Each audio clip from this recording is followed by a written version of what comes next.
All right, I'd like to welcome everybody to the Dunklin County Farm Bureau Candidate Forum, and appreciate the folks that are here, and also appreciate Tyler and YHC TV and the audience that'll be watching this later. I know most of y'all know this, but I want to clarify. Ordinarily, I would moderate this, but I do have a conflict of interest. I share a last name with one of the Senate candidates, so Jeff Doris from I wanted to say the Daily Dunklin Democrat, but the Daily Delta Democrat will actually be moderating this evening. But also want to emphasize that Missouri Farm Bureau, which is coincidentally the state's largest agriculture and rural lifestyle and business organization, has not endorsed any of the candidates in any of these races. They have the option to do so at a later date, but as far as Farm Bureau is concerned, this is an information gathering session for these candidates to speak to you, to answer a few questions, and speak to the YHC TV audience and the audience online when this is shared in a couple of days. So if someone is less than exciting and you nod off, don't worry, you can get a chance to listen to that same answer again on TV in a few days. But without any further ado, I will bring up Jeff Doris from the Daily Delta Democrat, and he will walk through the procedures and we'll kick things off.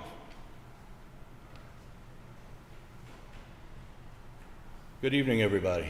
How's the volume? Can everybody hear me in the back? I've got a lovely speaking voice, so we'll see how it goes. We're going to start off tonight. I am the editor for the Delta Dunklin Democrat, the DDD. We're going to start off tonight with the county commission candidates. They will be doing intros for themselves. They will not be taking questions, just so you know. And Mr. Wes Shelton will start us off. So, yes. He will have 10 minutes.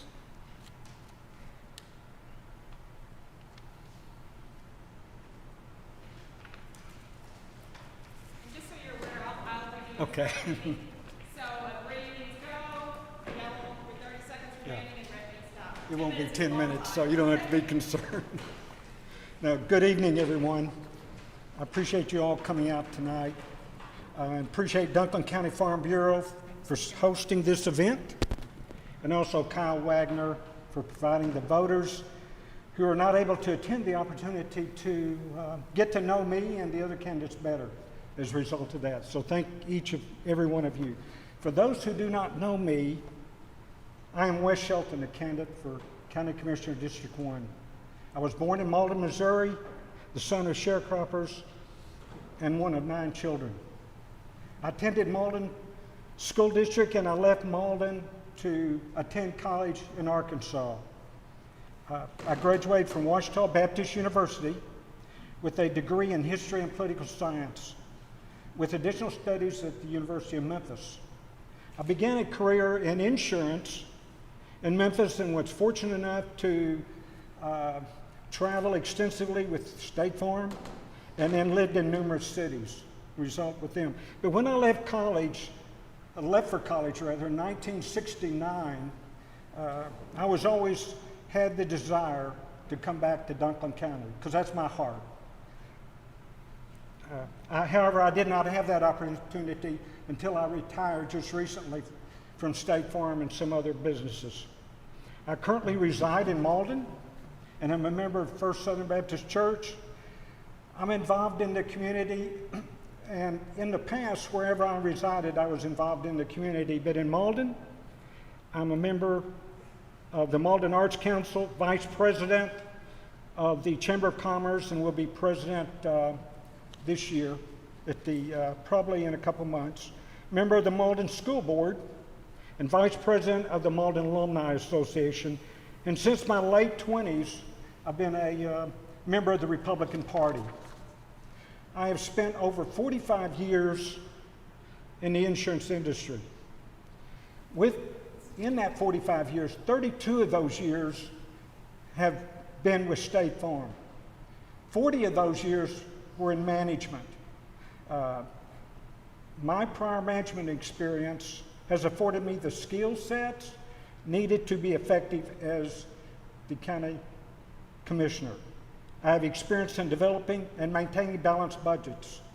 These budgets that I had for 40 years were ones that an individual, are just similar to the amount of money that the county commission has right now.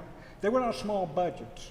They were that or larger. So the 40-year period, I was responsible for managing and maintaining these budgets. I had individuals that lived in different states, so they were not all local. And so I had responsibility of individuals living across several states, plus also the budgets. Elected officials, I personally believe, are accountable to the constituents, and if elected, this is what I promise you, that I will be available at all times to address your concerns.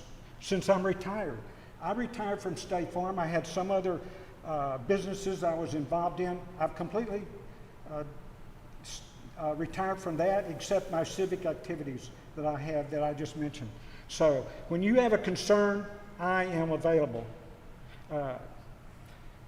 The most important responsibility of the commissioner, and I'm sure you're all aware of this, is to ensure the financial stability of the county finances through a thorough review of the budgets of the departments under their purview.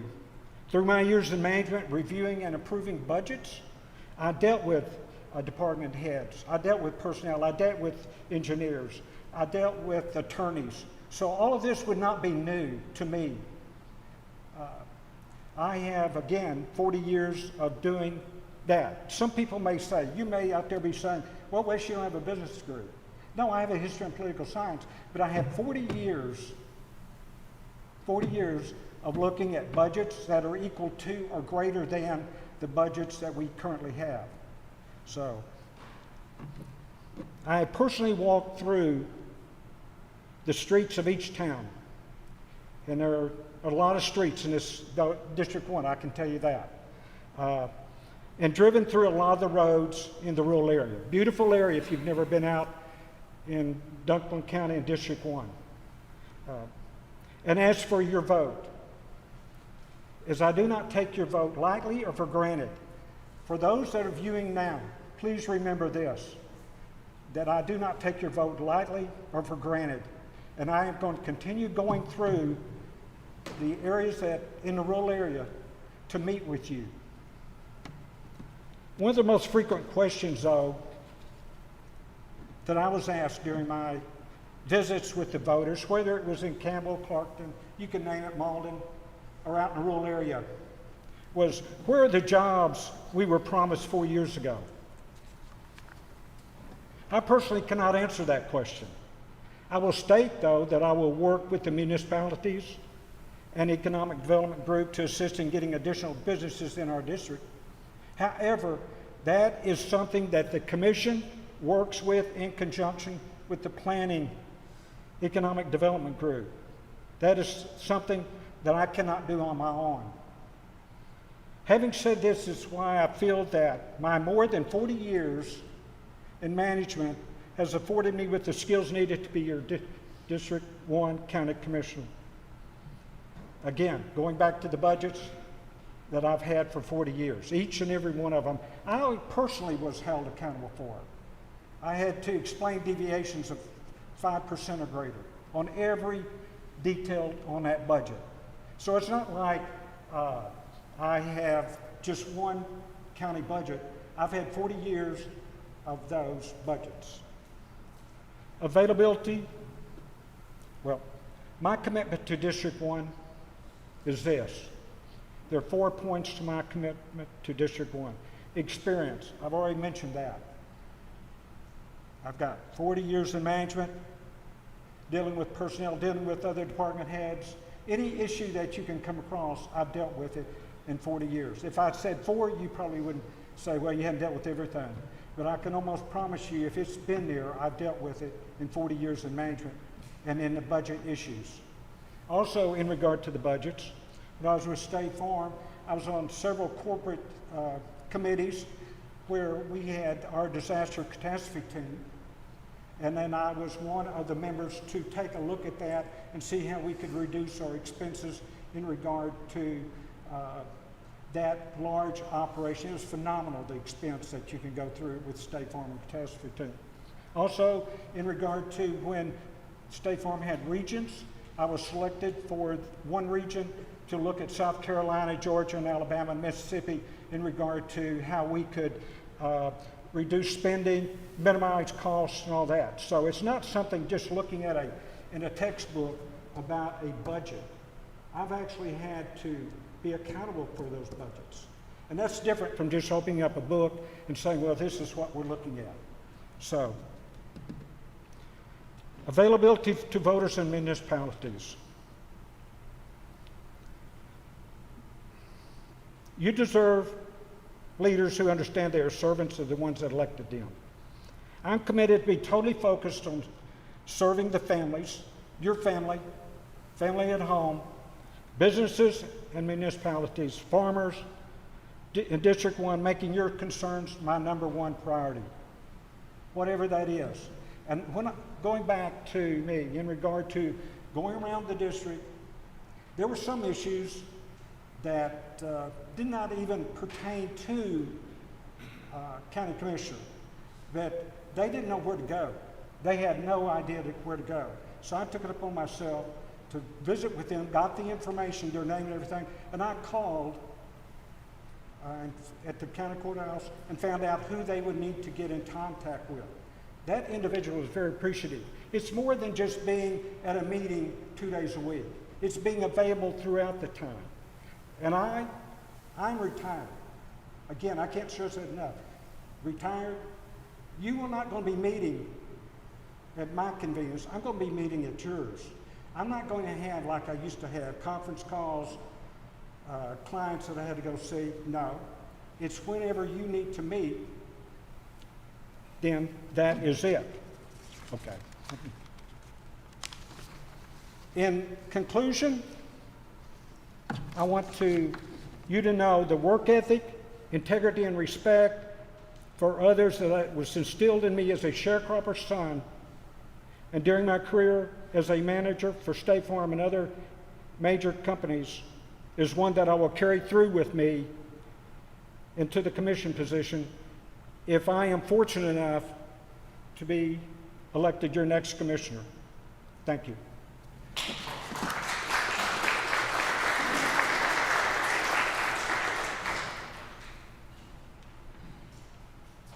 Thank you, Mr. Shelton. Our next candidate for commissioner is Mr. Ron Huber.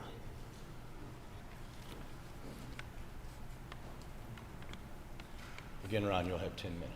Okay.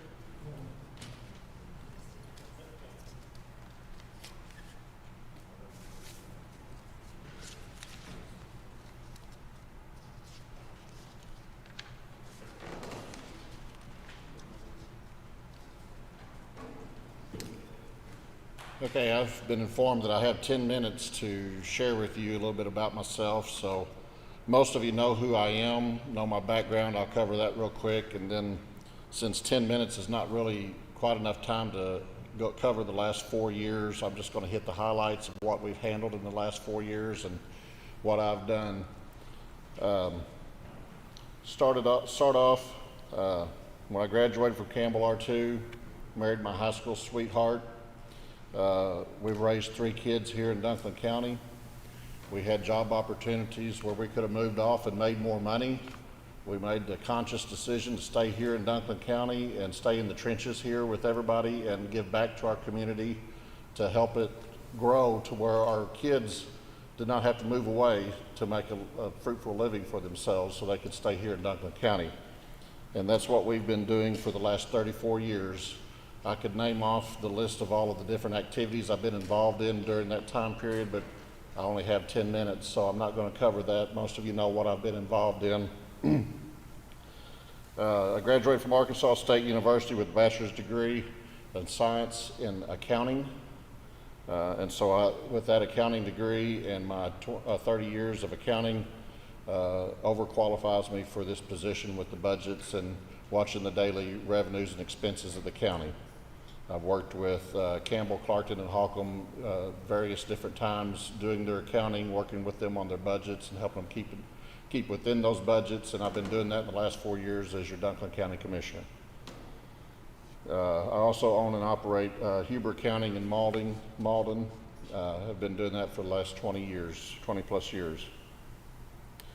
Primary job of a commissioner is to watch over the county's revenues and expenditures and to monitor their budgets to make sure that they don't get out of line.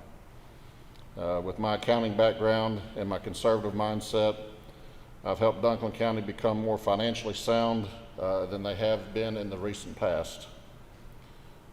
We've allocated over $1.2 million to the north end of the county on infrastructure, building bridges, digging out ditches, drainage ditches to help prevent flooding.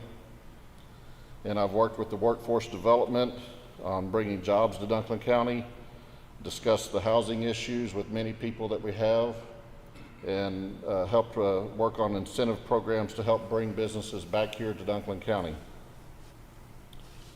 As far as availability and informative, I have an office in Malden where a lot of my constituents come to visit. It's a convenient place for them to come. I've had many people come visit me there in my office, ask questions and state their concerns. I've helped them with many issues. I have a very strong Facebook presence. I have all of my entire 4-year term. People often contact me through Facebook or Messenger with issues, and I help them take care of that. So I'm available to people.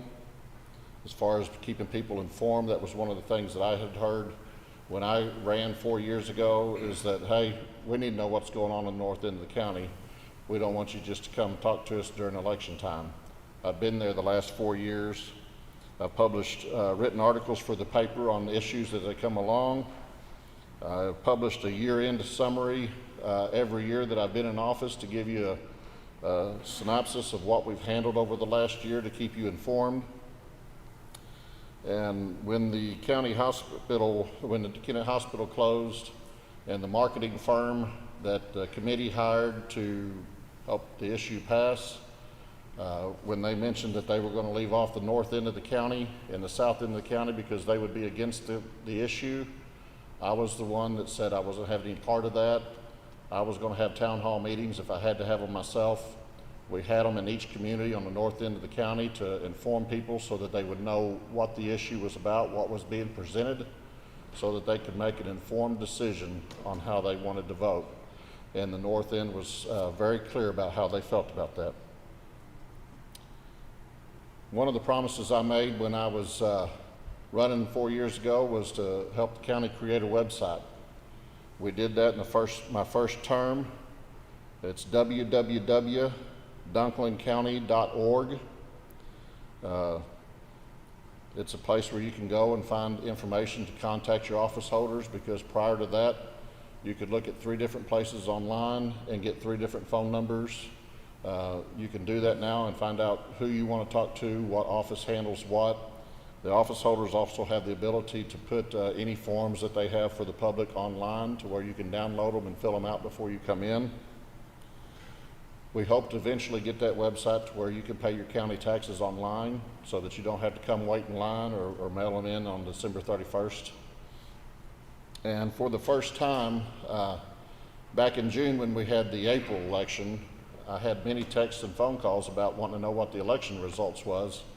And so I brought it to the other commissioners, and I'm proud to say that August 4th, this election coming up, will be the first time that you can go to our website and get your election results so that you don't have to wait until the next day or send somebody down to stand around on the courthouse. My opponent said that he was questioning about the jobs promised 4 years ago, and I kind of expected that would come along. I want to read from my speech that I did 4 years ago at this very forum. I can't promise the jobs will come, but I can promise you that as your county commissioner, I will make it known in Jefferson City that we are here, we are still part of the state of Missouri, and we need help, and we won't be ignored any longer. And as your county commissioner, I've done that. When I first took office, we had Williams Sausage looking at Malden. They chose to locate right there in Tennessee, but we did get a follow-up phone call and was told that one of the things we needed to work on was new market tax credits.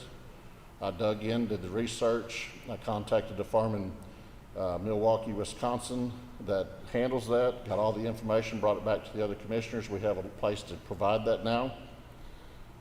Went and talked to the Department of Agriculture in Jefferson City, and they told us that since agriculture is one of the biggest industries here in Dunklin County, that we should become designated as ag ready. Basically, that says to any agricultural industry that we're ready for you here in Dunklin County. We want you to come here. We've passed that. I attended meetings hosted by Mizzou and USDA. It's called Boot Hill Synergy. It was a regional economic meeting. I got a lot of good information from there on what target industries we should be looking for. Had been talking to Chad Berner and Jim Griebing here in Kennett about creating a brochure of Dunklin County with all of the available locations that we have, the sites that we have available for development, all of the incentives available, the demographics. We had been working on that, and just today I talked to Leslie Wagner of Genovis. They're at Economic Location Services.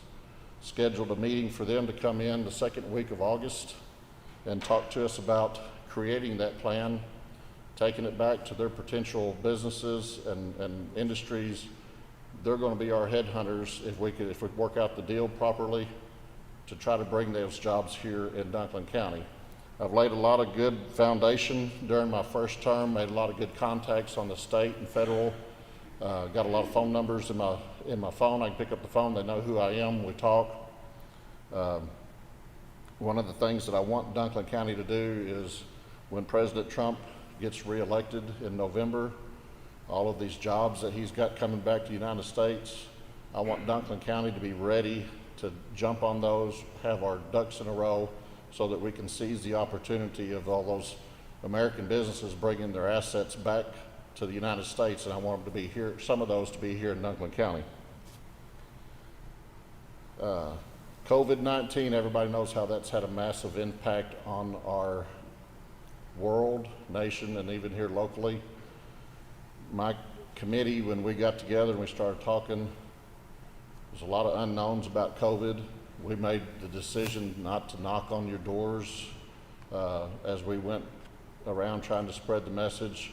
We didn't want to spread the virus. If one of us happened to be contagious, or if we picked it up from one door, carry it to the next door, we could infect basically a whole community in one day. And so we have relied on Facebook and social media to get our message across. We have walked the streets, we've left door hangers on doors, but we were not going to ask you to come to the door so that we could risk your health in campaigning.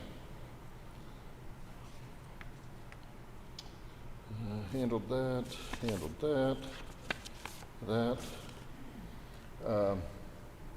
Again, I feel like it's kind of a clear and obvious choice on this. I've been doing the job for the last 4 years, been going above and beyond. I would appreciate your vote and support in the selection on August 4th. Remember, you have to ask for a Republican ballot in order to vote for any of these races that you'll be hearing about today. Again, I would appreciate your vote. Thank you.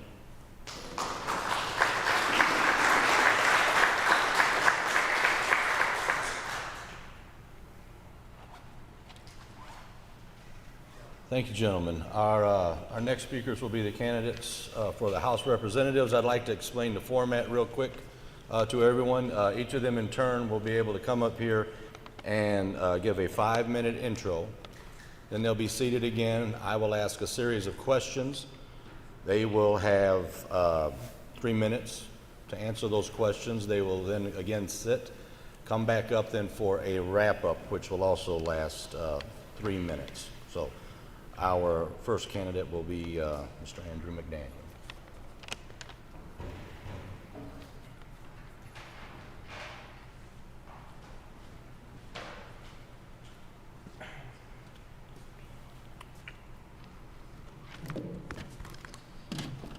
First off, thanks Farm Bureau for putting this on, Jeff for moderating.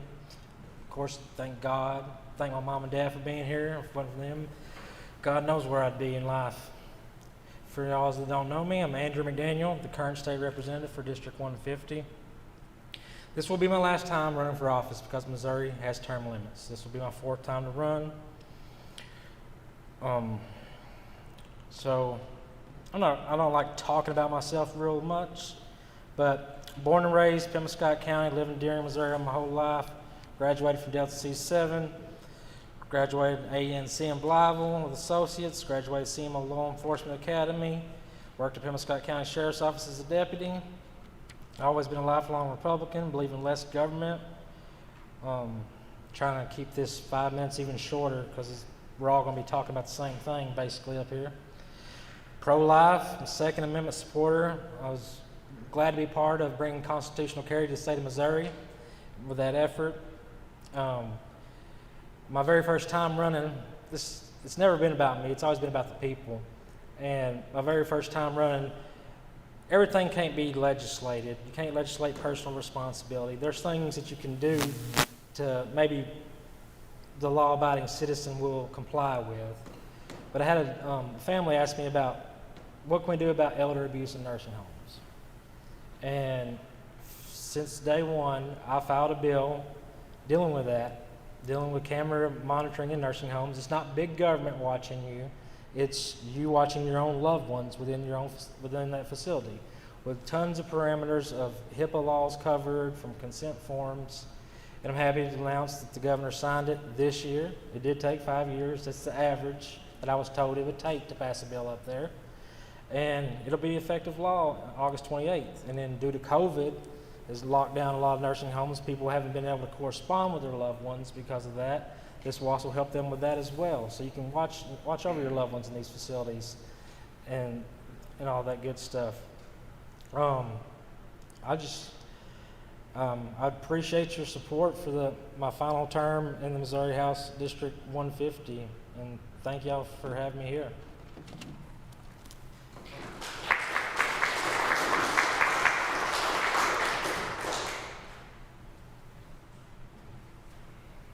Our next candidate is Mr. Jeff McCormick.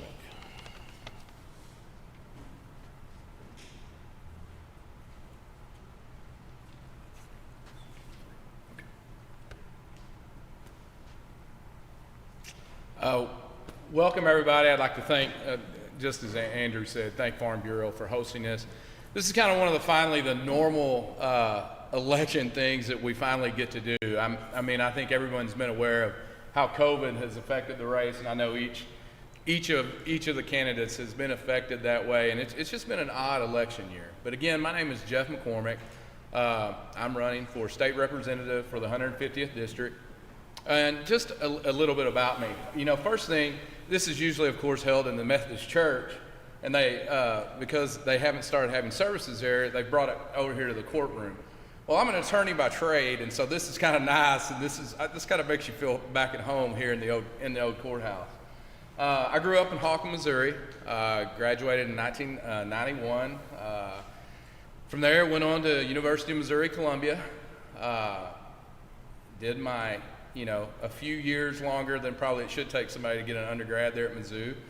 I left Mizzou in '98, went to law school at SIU over in Carbondale. Graduated from there in 2001, came back, started working in private practice actually in Crothersville, Missouri. I worked in private practice there for about a year, and then came to Dunklin County, where we originally had moved to Portageville and then relocated back to Holcomb to live. So that's where I came back and started my legal career here in Southeast Missouri, and it's kind of taken off ever since. I've been fortunate enough to come back to where I was raised. It's where I wanted to come back. Starting in Columbia, started a little bit north. My brothers had gone to school there, and it was one of those things. I went to Carbondale and just wanted to keep getting closer to home. My father's still alive. My dad's name's Jerry. Works at Dr. Rouse's office now. He's been in the eye business, the eye care business, I guess I should say, for about 50 years. He still lives in Holcomb. I was fortunate enough to grow up on a small family farm. Nothing like you see now. I think Dad had an 856 International, and that was the best tractor. I remember when my brothers actually took over farming for a little while. We had cab tractors, and that was, we were like, hey, air conditioning. We stepped up in the world. and that also made me realize I think I want to go to law school. So, but you know, throughout my years as an attorney, I've been here in Dunklin County. I was fortunate enough to, of course, be in the private practice of law. Met a lot of good people.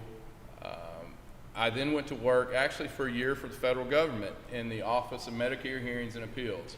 A little different job. I was a staff attorney there, but it also gave you a side to see not only legislation and how it affects individuals every day, but also how they appeal those decisions and things and really truly start helping people. I then went to work for a company called Mako Management. I went on to do in-house legal. It turned into not only in-house legal, but a general manager, and I was there for about 7.5 years. I was fortunate enough to be elected to do one term as a prosecuting attorney here in Dunklin County. And then in January 1st, 2019, I opened my own legal practice again and just have been a solo practitioner in the general practice of law here in Dunklin County. And basically, I travel the circuit of what we call Stoddard, Dunklin, Butler, New Madrid, Pemiscot counties. That's basically where my practice goes. You know, along the way, of course, probably two of my biggest rewards have been children. I've got a 12-year-old son, Jax, and my daughter is here tonight, Emma, and she's actually going to be going to Mizzou in the fall, so I'm pretty happy about that. Hopefully, as long as I get to go to school. But you know, we have to take our representation for any area seriously. I've learned that along my way through practicing law, and that's why I've decided to put my name back out on the ballot and take a chance with this. And it's important that you know me, that you know what positions are, hence some of the questions, and listen to those answers. And you know, I hope you will consider me on August 4th in making that vote. And again, thank Farm Bureau for having this.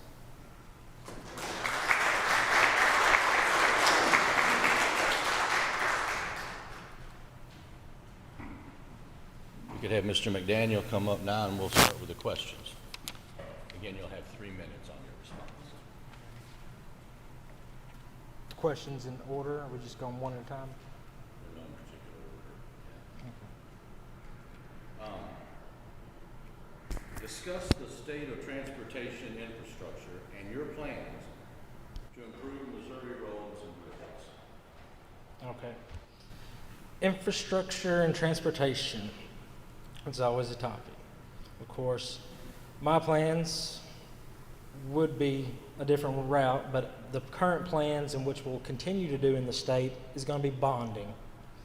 We bonded out about $300 million and are working on our bridges. I'm not a fan of that plan, but it seems to be working. And that's what I would continue to support Governor Parsons on that endeavor when we do the budget, would be to continue bonding out these projects. And that would be my answer to that. Okay. Stay and we'll continue with the questions. Okay. Yeah. There'll probably be about 4 or 5. Okay. Okay. Discuss the role of agriculture in Missouri and your priorities for ag policy. Yeah, when I seen that question, I said that's a Jason Bean and a Farm Bureau question. Farm Bureau's a big lobby. I mean, that's part of it. Farm Bureau, the soybeans, the cattlemen, if there's something they don't want or something they do want, I listen to them. They know the realms, and now there's other lawmakers that have specialties in that area and folks back home. I'm not a farm ag expert by no means. I'm smart enough to know when it's not my expertise to reach out to those that are in that area to see their thoughts. And I know a big issue right now is eminent domain that's happening across northwest part of our state, that with windmills and stuff that we've been fighting on behalf of farmers and ranchers. So I mean, it's always about fighting rules and regulations. We got a California group called the Sierra Club that's always coming in with something they want to do different, that we got to fight them off for the farmers and ranchers. It's always rules and regulations for them. So however I can help them out and listen to their advocacy groups, I'll help them out with their their vision. Andrew, speak on the topic of rural health care and your vision for improving the system in southeast Missouri. Boy, these are easy questions with 3 minutes. Rural health care. My vision is the same that since I've been up there, we've switched over to managed care. I know a lot of people are not thrilled with that. But unfortunately, that's the way the state has decided to go. And again, listen to the healthcare people up there, down here, and as far as rural goes, is in Pimescott, unfortunately, we had to pass a tax for them. So I'll support them. I'll support local taxes, not taxes that are sent by Jeff City or initiatives that are sent by Jeff City for proponents of rural health care. By no means, because you don't know whether your dollars are going to technically be spent. And I can't fight off 200 people every day on every issue. Andrew, related to health care, what is your position on Medicaid expansion? Well, my position's always been vote no on Medicaid expansion. It's always been that way, and I think Farm Bureau said 2 hours ago that they're against Medicaid expansion. So it sounds good on face value, but it's not. What's going to happen, since I'm in the know, unfortunately, they're going to cut education from the budget. They're going to cut other social service programs that Medicaid goes to, your in-home services, all your different acronyms that are within the medical field that they think are going to be beneficial, but they're actually going to hurt more disabled people and more children in poverty by putting able-bodied people that have a job and that are work into those lines, pushing the people that actually need help down. It's going to create more fraud and abuse, and those big numbers of dollars, the $2 billion, is going to be on the top end, and it's just going to be a lot of more wasteful spending. And for one, COVID-19 has cut a big hole in our budget that we already have had to slash these programs, and I hate to slash them anymore.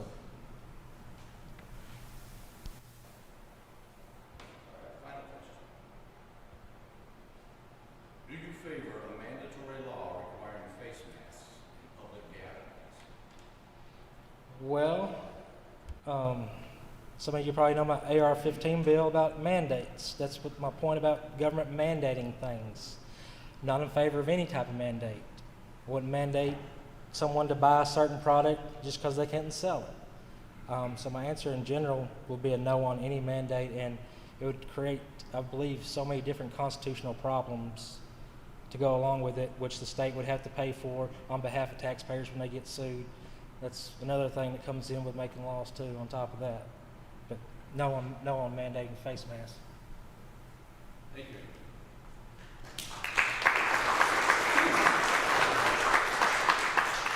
We could have Jeff, Mr. McCormick back. Jeff, excuse me, could you ask the questions in the microphone so we can hear the room? Sure. Okay, Jeff, and this will be 3-minute responses. For you as well, discuss the state of transportation infrastructure and your plans to improve Missouri roads and bridges. Well, I think like anyone, it's tough.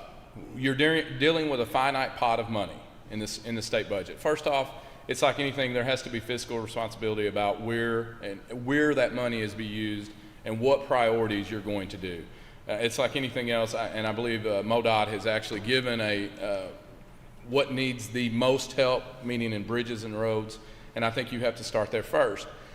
You know, the only thing to do then is, of course, looking at revenue streams that you can increase to bring in more money to that pot. That's, of course, bringing businesses into this state and increasing revenues in that state, which then allows you to have those tax dollars that, you know, will be generated so that you can do the necessary repairs to roads and bridges.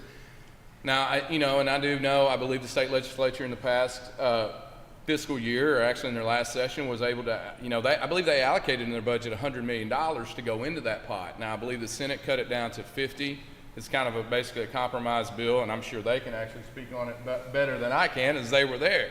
But you know, and it's some of it that they're, you know, you have the ability to find money within the budget, and it's basically a matter of priority. And that's what has to be done, because infrastructure is one of those things that pulls businesses to our state. There's no doubt about it. And so, you know, I think we have more roadways than, you know, Kansas and Illinois combined, yet I think we're 48th on what we spend.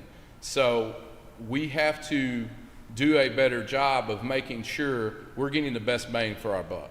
That's what we have to do.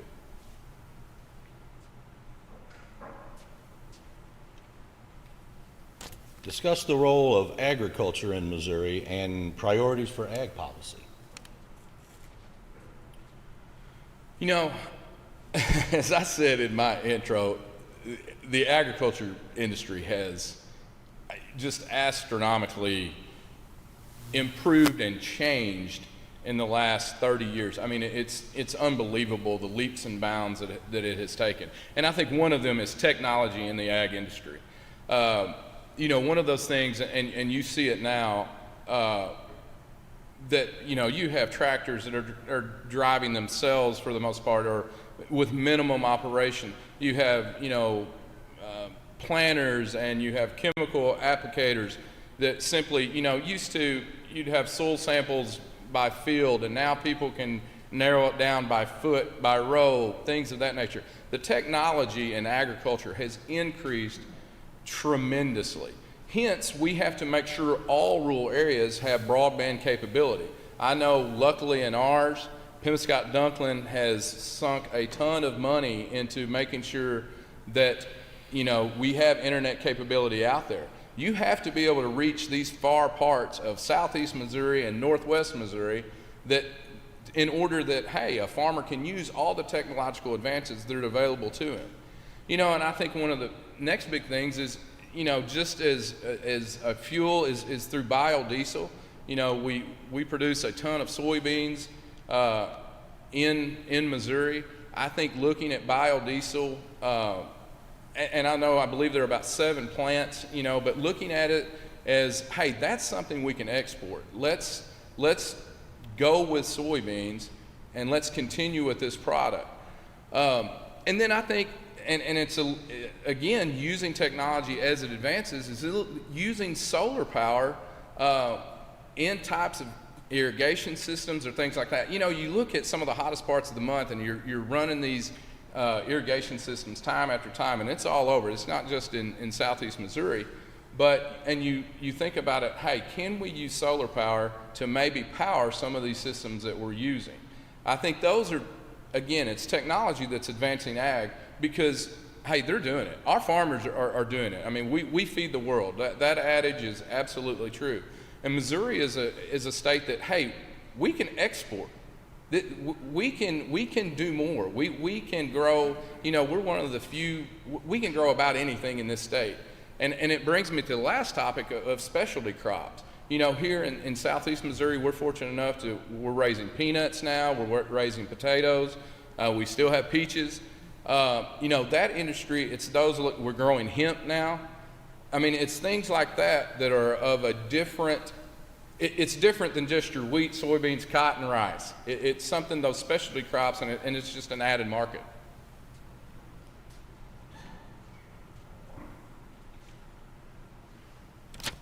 Jeff, if you would, speak on the topic of rural health care and your vision for improving the system in southeast Missouri.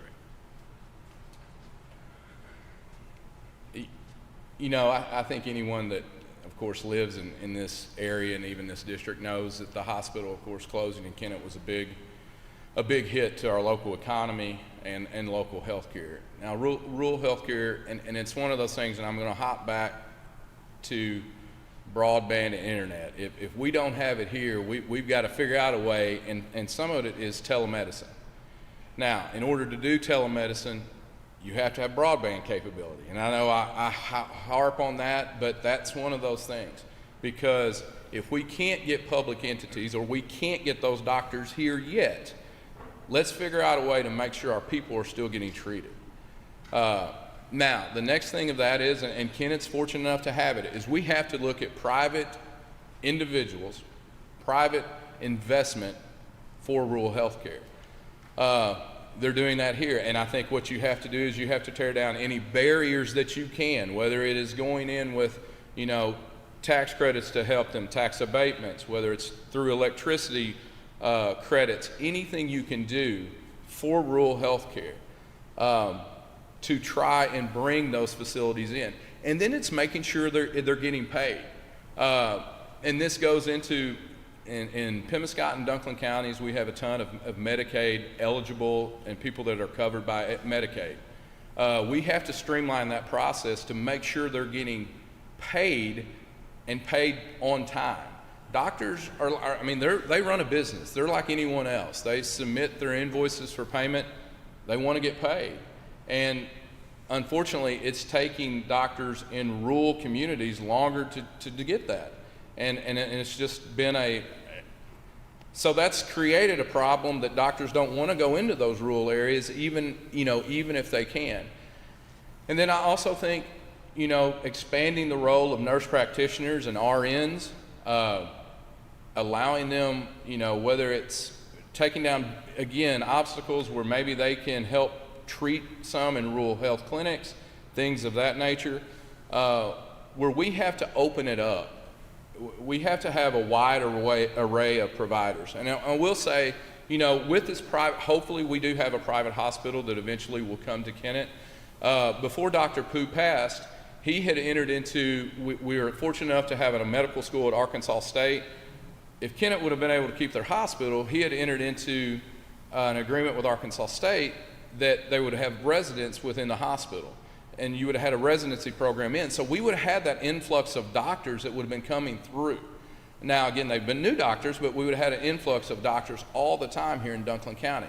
I'm hoping that a program like that could be started again if we have that, whether it be, and it looks like I'm out of time.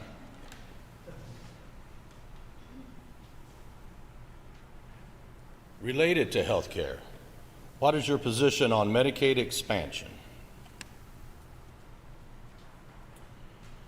As the amendment is written now, I would be against the expansion of Medicaid. And, again, it's poor. I believe the amendment it's poorly written in the way it is, because there are certain restrictions that you could cut down, because I believe they would, under its current Medicaid expansion, roughly 250 to 290,000 people that would now be Medicaid eligible. But they wrote it where you can't make any restrictions to that. And what I get afraid of is that what happens if this passes and those restrictions aren't in place? It's going to create a huge hole in the budget that, if there could have been agreement reached beforehand, meaning that if you could have required a work requirement, such as I believe they had done in Michigan, that you try to narrow down the number that maybe that you're putting on those roles, that then you can control what's going to happen if it occurs. Again, I'm against it as it's written. I am just afraid what happens if it passes, that we simply can't afford it. And especially now with COVID having happened, with this pandemic going on and having drained coffers not only in the state but around the nation, it's going to be tough to get federal money, and we know it's going to be tough to get state money.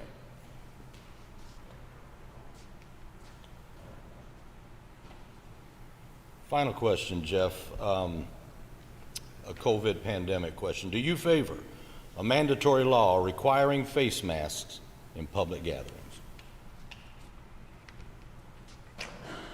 I do not. I believe it should be left up to, first of all, individual business owners. Now, I will absolutely say this. That's their right. I believe that's their right to do.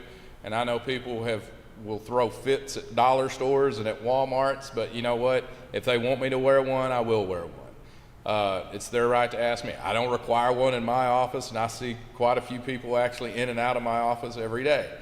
And again, it's not something I believe we should legislate. I just think it should be left up to to individual proprietors and business owners.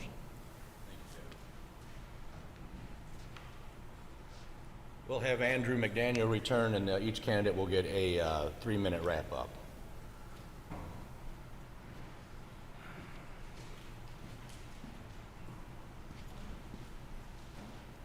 Well, I'll keep it short and sweet again. Y'all know who I am.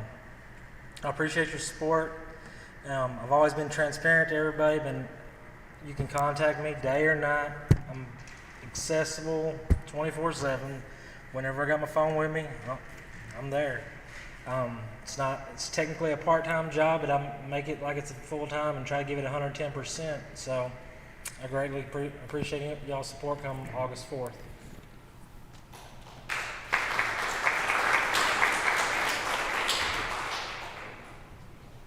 Now, Mr. Jeff McCormick with his 3-minute wrap-up.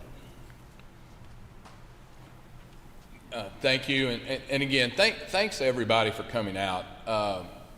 This has been, again, you finally feel like you get to have a campaign experience and maybe get a little bit of word out to voters, which has been really hard in this election cycle, as anyone would tell you. You know, you have to go through sometimes the Facebook medium, and if you know that, I mean, anything that's on Facebook, it may be true and it may not be true.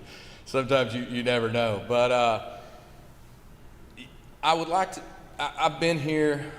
I've been raised here my life. I grew up here. I came back here.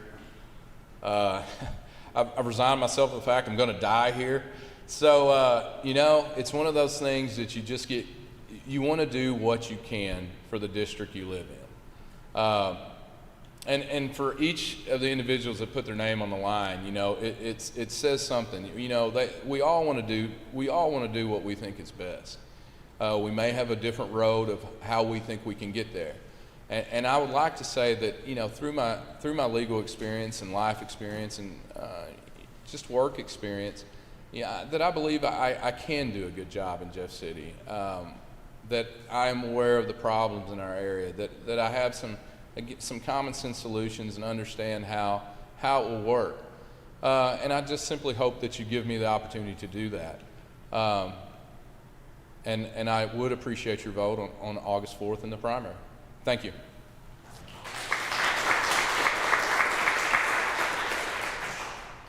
All right, ladies and gentlemen, we will now hear from our Senate candidates. It'll be the same format. I will get each one up in turn as they were drew, and they will have a 5-minute intro, tell them a little bit about themselves, and then I will bring them up again each in turn. Questions, 3-minute responses, and then they'll each have a time for a wrap-up. So in order that they were chosen, we will get Mr. Steve Cookson up.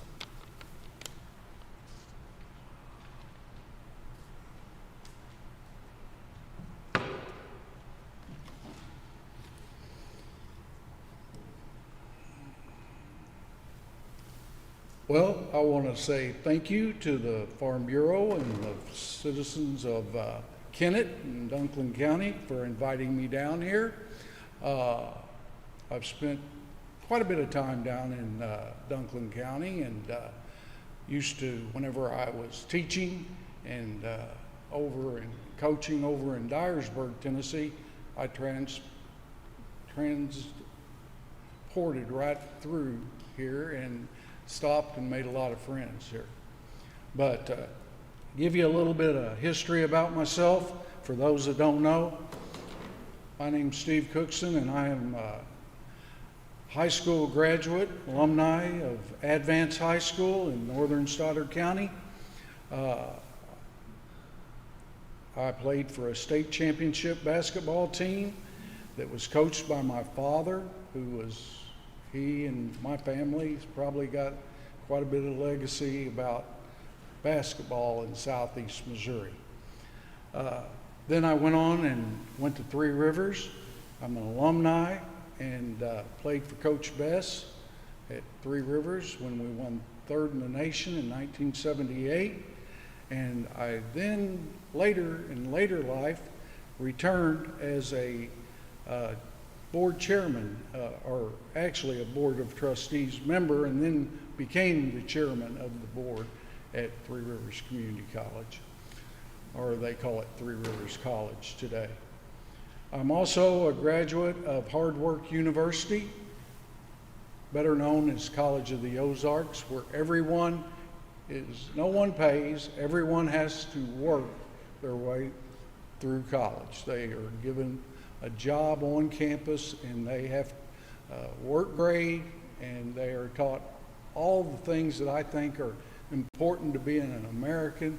We're taught scholastics, vocational, we're taught patriotic things, we have a Christian and a cultural mission is what they have. From there, I became a teacher, spent 30 years in education. I was a principal, coach, and a teacher, and ended up my last 10 years as a school superintendent, in which at the beginning of my superintendency, I received the new Superintendent of the Year award for the state of Missouri for Massa. Then, after retiring from that, I was asked to run for the state legislature, and I made the bad mistake that I should have known better, being the superintendent, that I said, well, if you can't find anyone else, I'll run. They quit looking. So I spent 8 years up there in the state representative, and worked with many people up there, made many contacts, and have got a lot of friends, including Billy Pat out there. I was up there with him.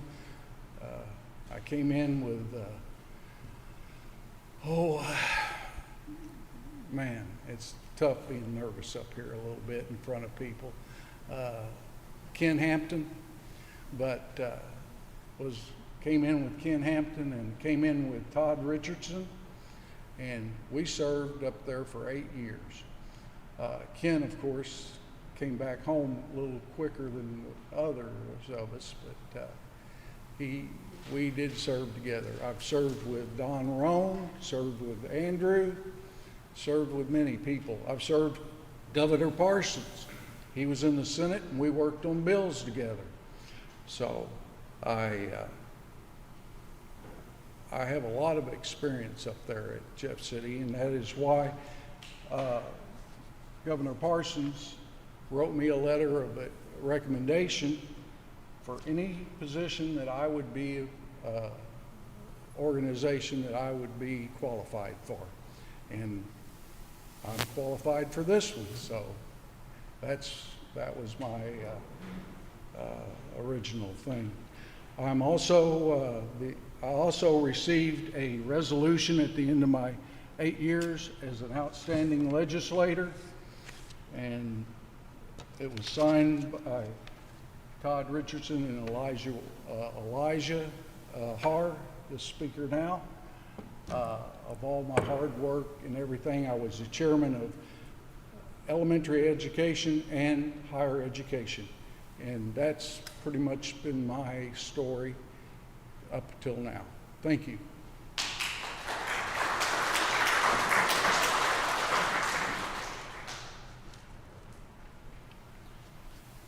Thank you, Steve. The next candidate that will be speaking in the order they were chosen will be Mr. Jeff Shawn.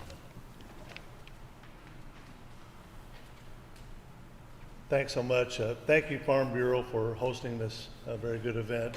My name is Jeff Shawn. I'm a state representative for the 153rd.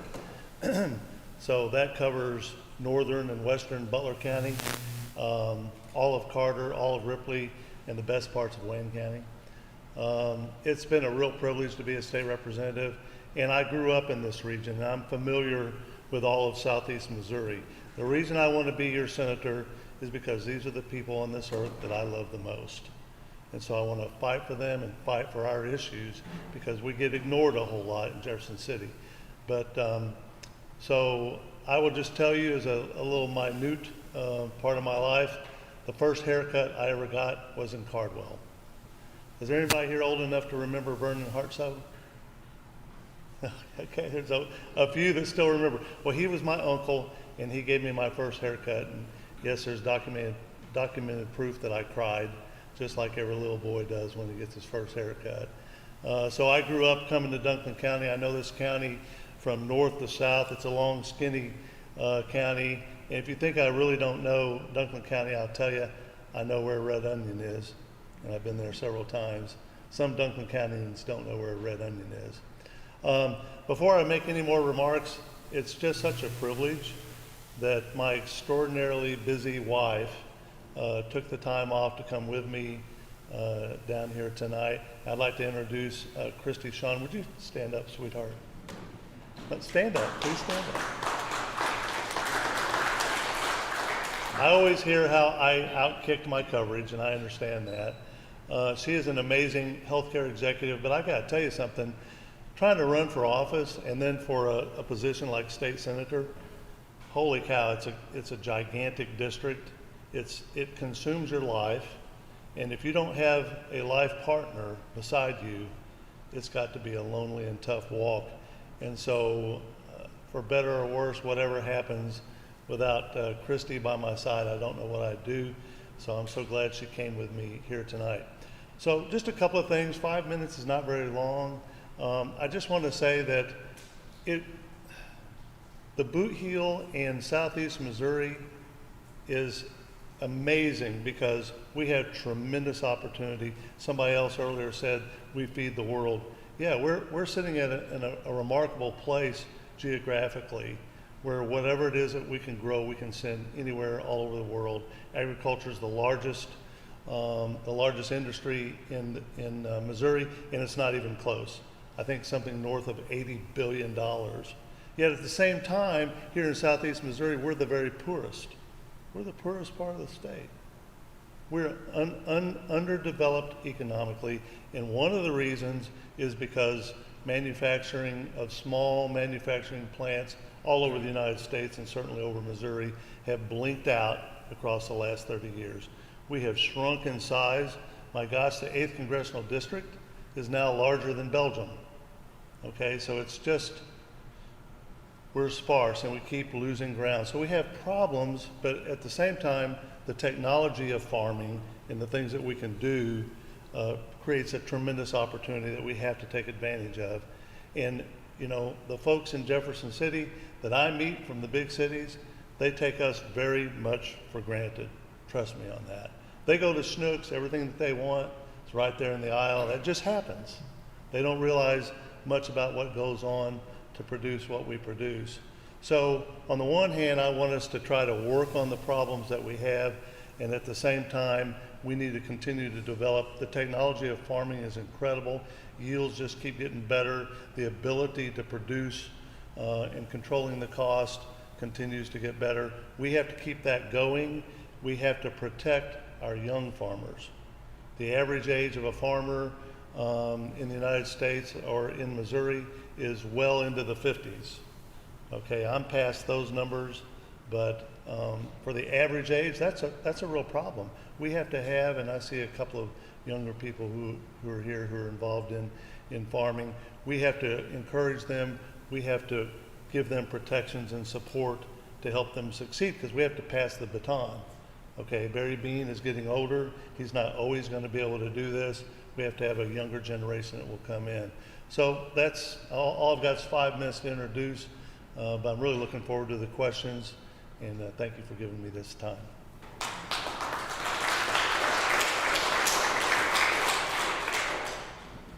Thank you, Jeff. Our next candidate will be Mr. Jason Bean.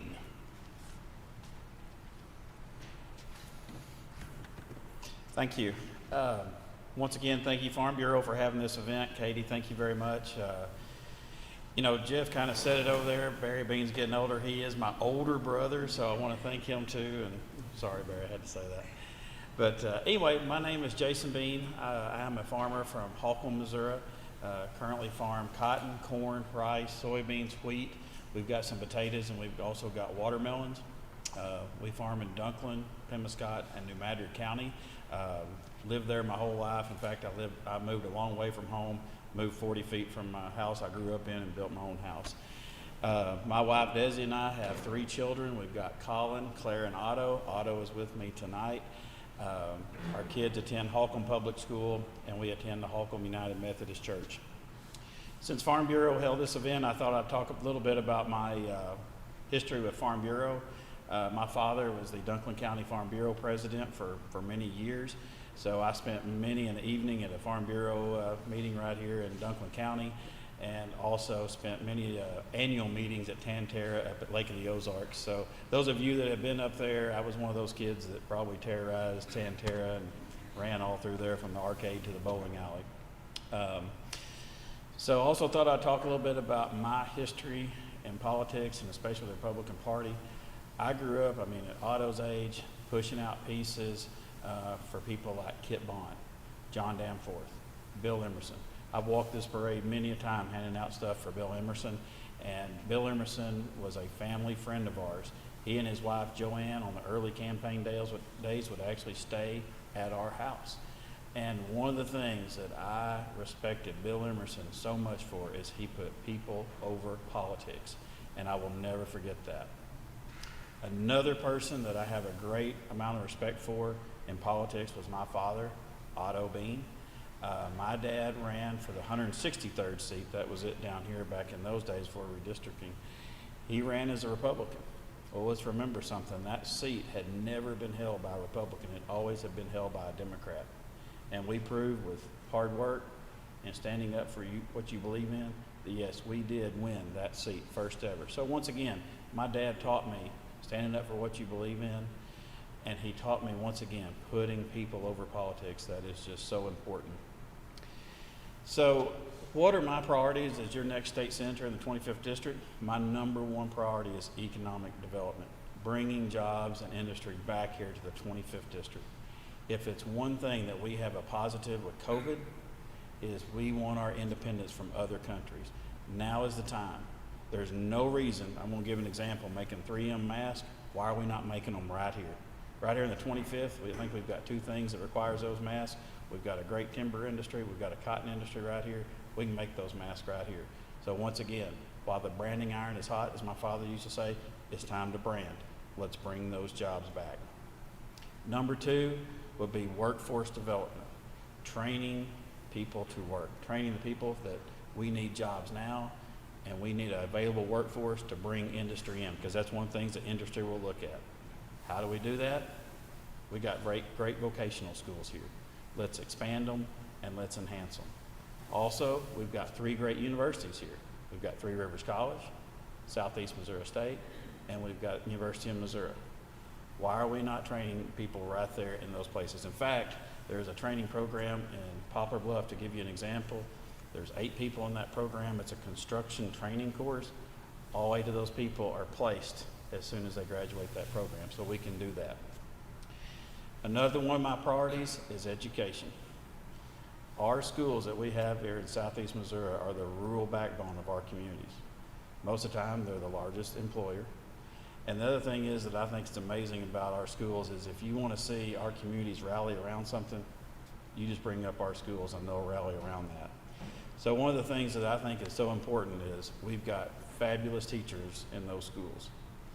I don't know if you know it or not, but there's a national teacher shortage today. So the last thing we want to do is lose our teachers.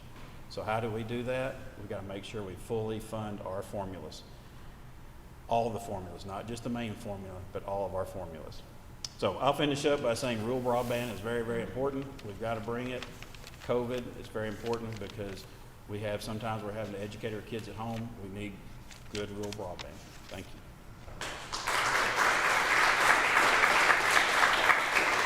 Thank you, Jason. Our final candidate for Senate to present his intro to you this evening is Mr. Eddie Justice.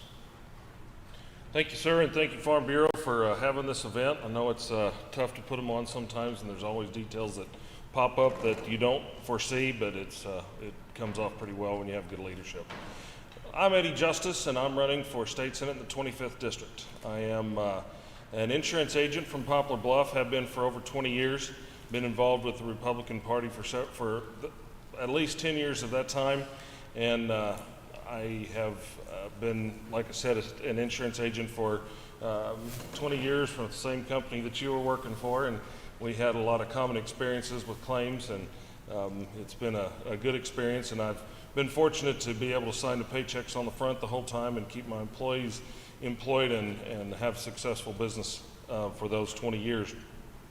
I'm married to my wife Penny, and we have 4 children, grown children, Brett, Lacey, Drew, and Noah, and we are expecting our 7th grandchild in December. And we're especially proud of our youngest son, Noah, who is in the Marine Corps boot camp right now in his 3rd week. And we've received several letters from him, and I've never been so excited to run to the mailbox every day just to get those letters. And he said that he was perfectly fine on the physical part, but he said it's been very mentally tough. And so it makes Dad look forward to getting those letters, and we are especially proud of him.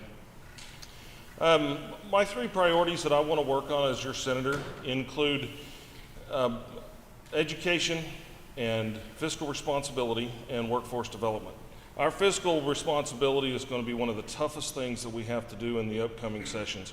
With the coming economic slowdown in revenues, we're going to have to work very hard to balance the budget, and we're going to have to look at the budget and the expenditures and to be able to tighten our belt in the way that we're going to be required to over the next few years. With the Hancock Amendment and the requirement to balance the budget, it's going to be a tremendous challenge in order to make that happen. Every single department in government is going to have to take a very introspective look to find the areas that they're going to need to, that they're going to be able to cut in order to accomplish the balancing of the budget. So that's going to be a tremendous responsibility, and having run a successful business for over 20 years, I feel like I'm up to that challenge. Second priority is education. After Governor Greitens appointed me to the State Board of Education, I was made aware of a lot of the serious challenges that we have in Missouri regarding education.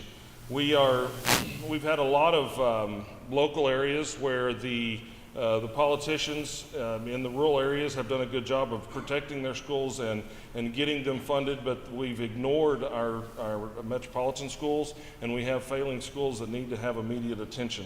We can't go along to get along when it comes to education. Well, number one, we promised as a state to give every child a world-class education. And unfortunately, in a lot of places, we're failing at doing that. We test after the 3rd grade for reading proficiency.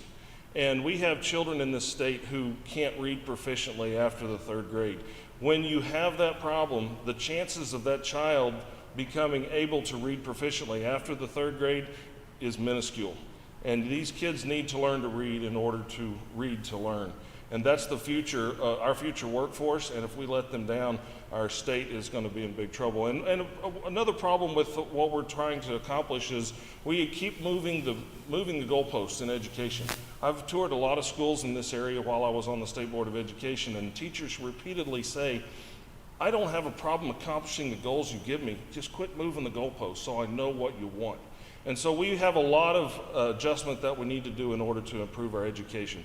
Workforce development is the 3rd priority that I would like to accomplish, and I appreciate what Jason said about our technical schools. We need to have a much higher focus on our kids learning technical skills and trades rather than just trying to get everybody into college. I was talking to a member of the Bricklayers Union in St. Louis not very long ago, and he said their average member is 57 years old, so who's going to do the work when these guys retire?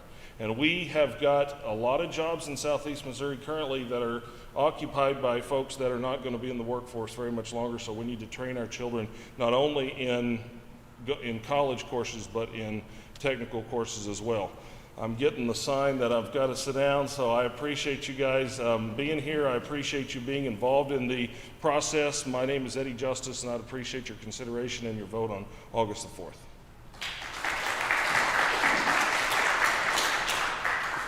Thank you, Eddie. And now we will be getting each of the candidates up for a few questions. Remember, candidates, you'll have 3 questions, 3-minute responses.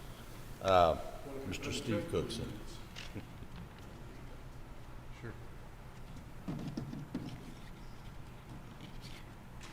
First question.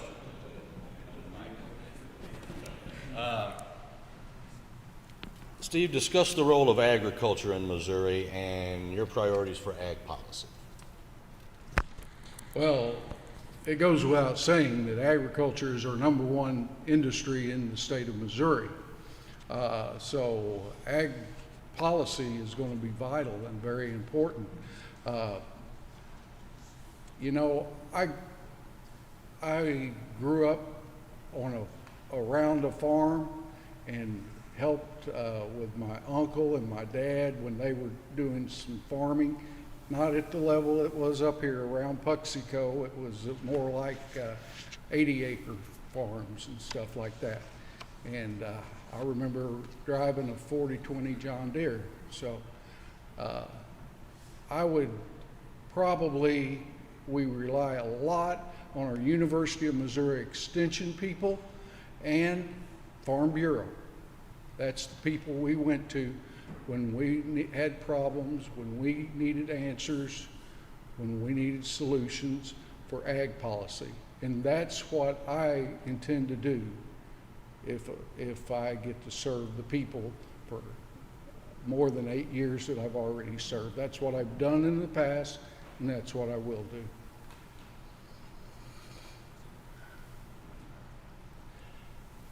Discuss the state of transportation infrastructure and your plans to improve Missouri roads and bridges.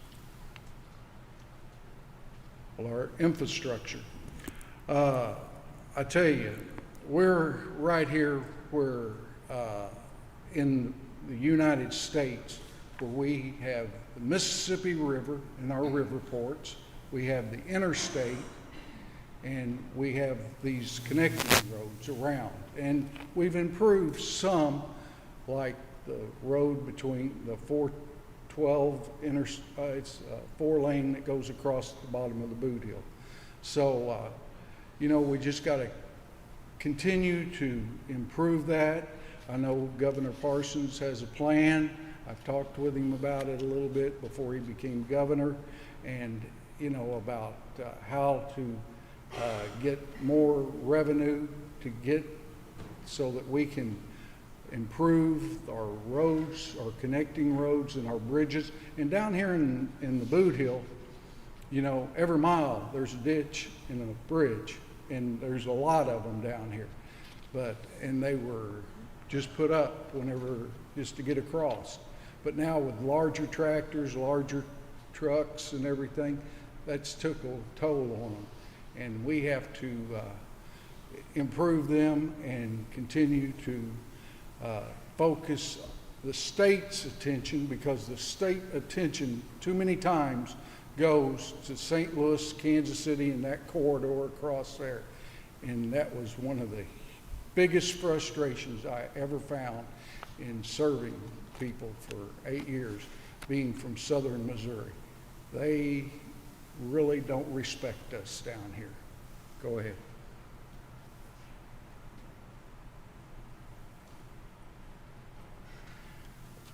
Steve, speak on the topic of rural health care and your vision for improving the system in southeast Missouri.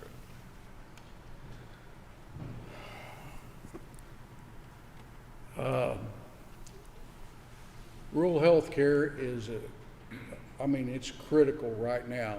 I've had some health issues that many people have known about. I've been through chemo twice and everything.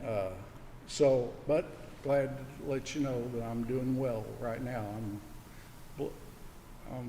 I believe I give all the glory to God for that. But I tell you, we're going to have to expand on what we have seen be effective up in the other side of this senatorial area is Highland Health Clinics, and they are able to access better funding because we have such a huge amount of Medicaid people in this state, and they've been able to utilize that federal government and still deliver some health care through nurse practitioners, doctors that want to be in the rural areas and such. We got to get that all the way down here. We also got to get telemedicine I was sweet mates up in the Capitol with a doctor that we talk about these issues a lot, and he said that we have to expand on health,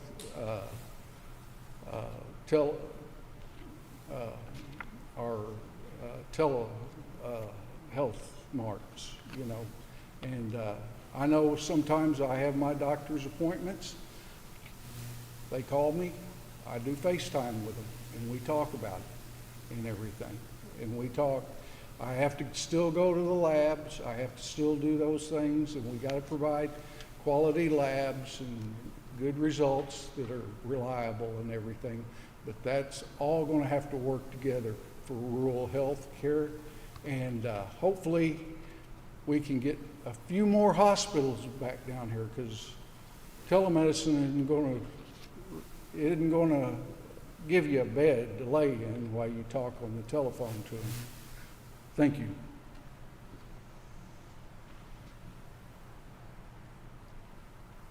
Steve, I'd like to ask you a question on education. Are you in favor of a 4-day school week, and if so, why? That was one of the bills that I helped craft and helped push whenever I was up there. It had started under a good guy named that, I got to tell you, his name is Maynard Wallace, and I always loved Maynard. I would go up there and see him, and whenever I'd go in his office, I saw another guy that looked like his twin brother in there. Come to find out, it was Otto Beam. You know, so I always said that before I ever even thought about going up there, that when I grow up, I'm going to be Otto Beam and Maynard Wallace, because those guys had that old, you know, wisdom about them, and the kind of Jimmy Stewart type of white hair and wisdom, and I was just enamored by him, and I still am Maynard. I talk to him about once a week. But 4-day, I think the way we crafted it, that it is up to the local school district to decide. That's where it needs to be. They know they could save some money by just going 4 days. You only run the buses, you know, your school's only open and being air conditioned and heated. So that could be as a type of savings for the district. Now, on the other side, you know, you got to have place for the children to go, and a lot of them, the only meal they ever get is at school in the breakfast program and the lunch program. So once again, I don't have the answer to each individual school, but I would defer that to the local control.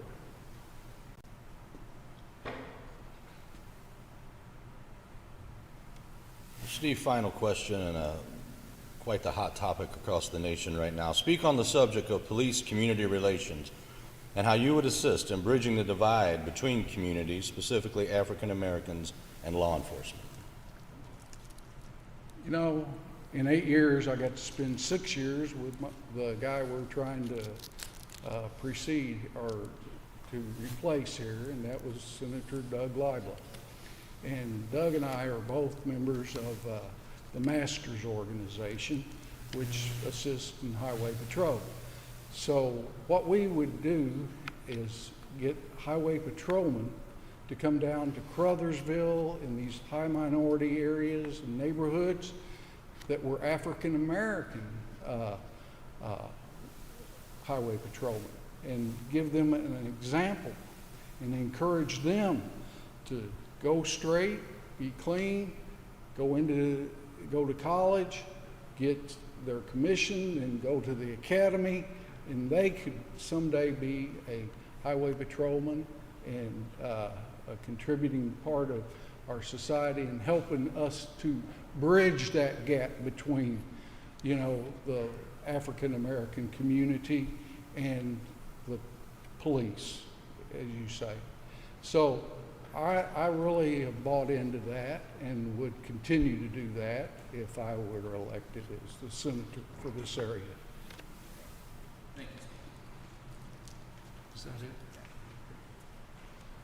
Our next candidate is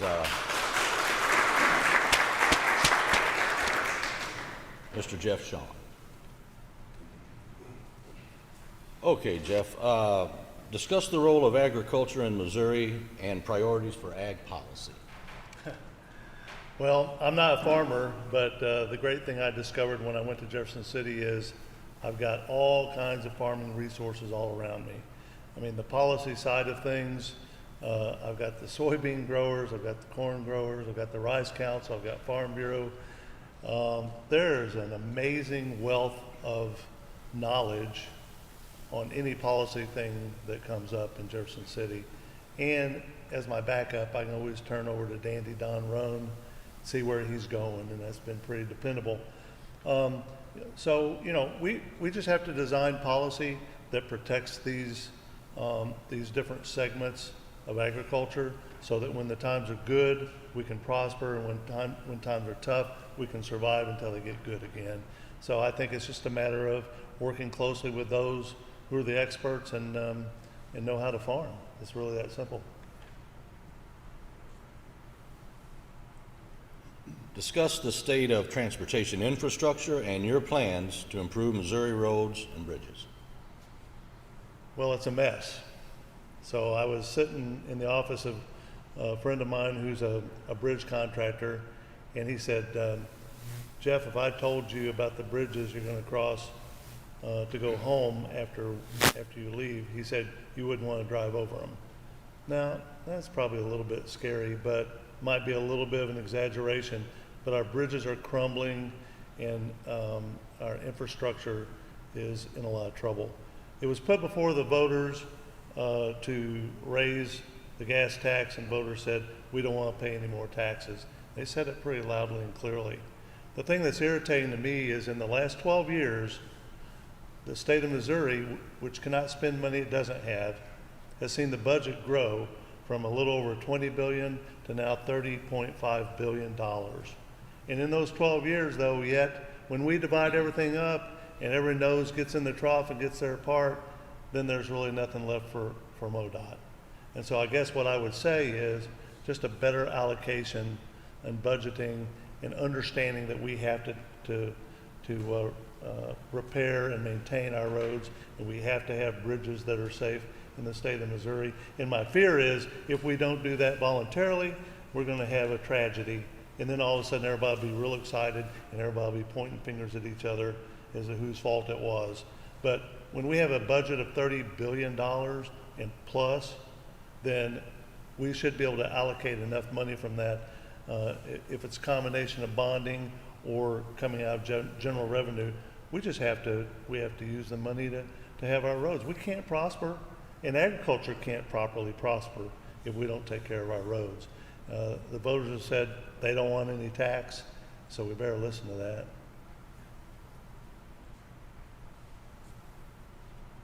Jeff, speak on the topic of rural health care and your vision for improving the system in southeast Missouri. I need more than 3 minutes for that. It's a big topic. So we've watched over the last 5-6 years little hospitals blink out. Ellington blinked out.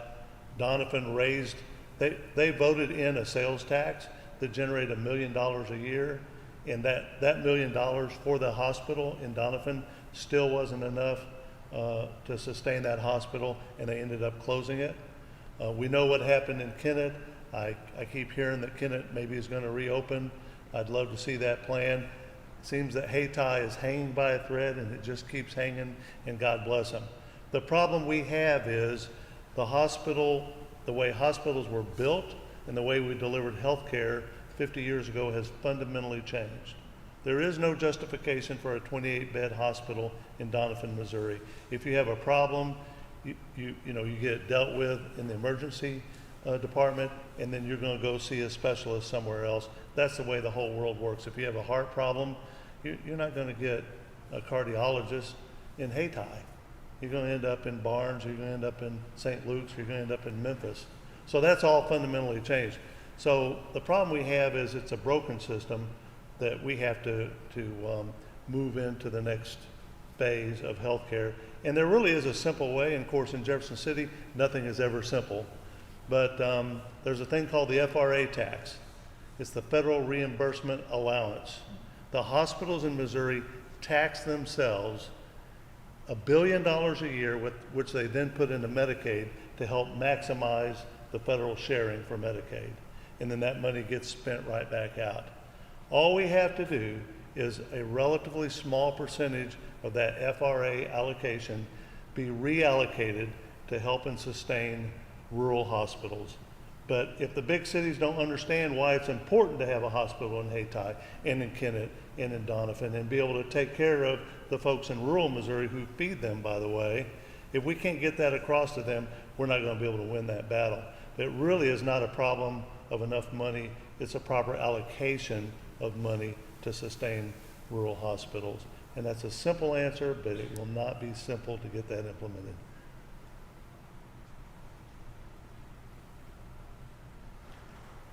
All right, Jeff, are you in favor of a 4-day school week, and if so, why? Well, I agreed a little bit with Steve that, I mean, I'm a guy that likes as much local control as possible, but the whole world is built on a 5-day week. And so if you have 4 days of school, you've got a 5th day, whether it's Monday or Friday, that where's the kid going to go? So there's two very fundamental cultural problems that we would face with a 4-day school week. One of them is, and we're in the poorest part of the state, there's an awful lot of kids that could be the only meals they get are when they're at school. So now instead of 5 days of meals, they'll get 4 days of meals. And then look, not every parent is as responsible as they should be. And so if we have a 4-day school week, we're going to have a 5th day where there's kids of all different ages who are not going to be properly monitored. And it creates a great deal of unsafety, I think. But in any community, if they can figure out how to implement that and they would want to do it, that's fine. I personally don't think the amount of savings that can be derived from that, which in the 4 states that have 4-day school weeks, savings are 3 to 5%. I'm not saying that that's not money that you would need, but what you may give up and the problems that may occur as a result, I don't think works well. I guess the last thing I would say is I'm thinking about the kid. So if we're going to do 4 days instead of 5 days, then we have a longer school day. And the younger you are, the harder it is to remain concentrated and get the most learning out of the children. Because look, hopefully we're not just babysitting. Hopefully we're educating our children. And I feel like with a really long school day, there's going to be something lost on the education side. So I don't think it's worth what it would take. What we would get is worth what we would give up.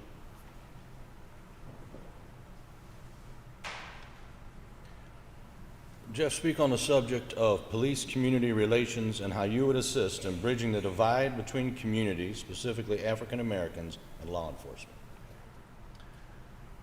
Well, first of all, we've got to quit burning down buildings and destroying communities. I mean, we simply have to sit down and talk, but we can't talk if everyone's attacking each other, destroying communities, destroying property. We cannot exist as a society, except for all of us Second Amendment folks who are loaded for bear with lots of guns to protect ourselves. We don't want to live in a vigilante society. Defunding the police is a moronic idea. Pardon me for being so blunt about it, but that's just stupid. We cannot reduce policing and expect good results. Well, look what's happened in all the cities that have handcuffed their police and told them they can't enforce the law. Immediately, I mean within hours, violence and crime shot through the roof. So we just have to stop that. If we just stop the rioting, protesting is one thing. Rioting, burning, attacking people is unacceptable in this society, or we're just going to become a country we don't even recognize. So I'm happy to work on ways that we can bridge the gap. So when everybody lays down their rocks and their Molotov cocktails, then we can sit down and talk about where we can go from there. But when we start with the idea that we're going to take away police and we're going to supply social workers when you call 911, that sort of idiocy has to stop first. I'm sorry I'm a little bit passionate about that, but you know, our police officers, I have no idea why anybody is a police officer anymore. Jeff, thank you. We'll have you back up during the wrap-up segment. Next candidate is Mr. Jason Bean. Y'all been sitting a long time. If y'all want to stand up for just a second before my first question and stretch, please, because I've been lucky enough to stretch a little bit. I hope that's all right.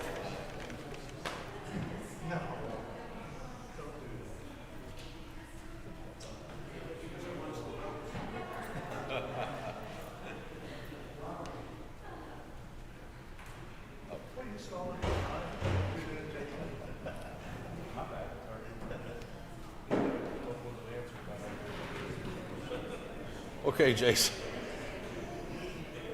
Discuss the role of agriculture in Missouri and your priorities for ag policy. All right, so agriculture in the state of Missouri is the #1 industry, an $88 billion industry. And I think that's something that we need to expand on. I think we need to push that to a $120 billion industry. So there's two concerns out there, and Jeff, you mentioned it, the average age of the farmer. And Jeff, it used to be 58, and I'm just telling you, I thought it was 58. It's actually like 65 now. So that is a huge concern that we've got to make sure that we have the freedoms to farm, to allow our young people to come into farming and give them every advantage that we possibly can. Because I can tell you as a farmer, it's tough out there right now. So once again, as far as the policy side, freedom to farm, make sure we can safely operate. Something that I see specifically for the 25th district in agriculture is bringing value added to us. So it's a great district out here. You've got the western side of the district is a heavy timber industry, heavy cattle industry. We're actually #2 in the state of Missouri in cow-calf production. Now here's something interesting. Of the cow-calf production that we produce, we're only finishing 30% right here in Missouri, only 30%. Why are we not finishing all of them? So once again, I told you, we've got a great district, we've got a great cattle industry on one side, we've got a great row crop here on the other side. Why are we not meeting in the middle and putting in a feedlot? Bringing cattle in, we're not sending them to Oklahoma, we're not sending them to Iowa, we're bringing them right here. We're bringing the feed right out of here in southeast Missouri, we're feeding them right there. At the same time, we bring in a processor. We process that cattle right there. Missouri grown, Missouri fed cattle.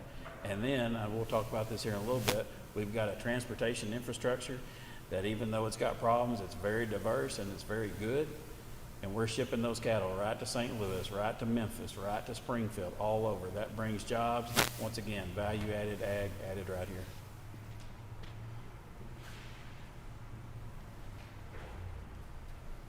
Discuss the state of transportation infrastructure and your plans to improve Missouri roads and bridges. Well, we've all talked about it's a mess. There are actually almost 34,000 miles of roads in the state of Missouri. It's 33,900 something. We are 49th in the funding of those roads. So once again, it's very, very hard to maintain those roads, and it's so important. I will tell you as a farmer how important that is. I need access to the ports. Ports is another part of our infrastructure. So once again, we need to maintain our infrastructure. And how do we do that? Well, the Department of Transportation, I believe they get their revenue off of a, sales tax on vehicles, licensing fees, and then a fuel tax. And obviously, we've talked about the state of Missouri. We spoke openly, we don't want to raise the fuel tax. So it goes back to my #1 priority. We've got to increase economic development, bring jobs here, increase our industry so that we can increase our tax dollars to once again fund our highways and transportation.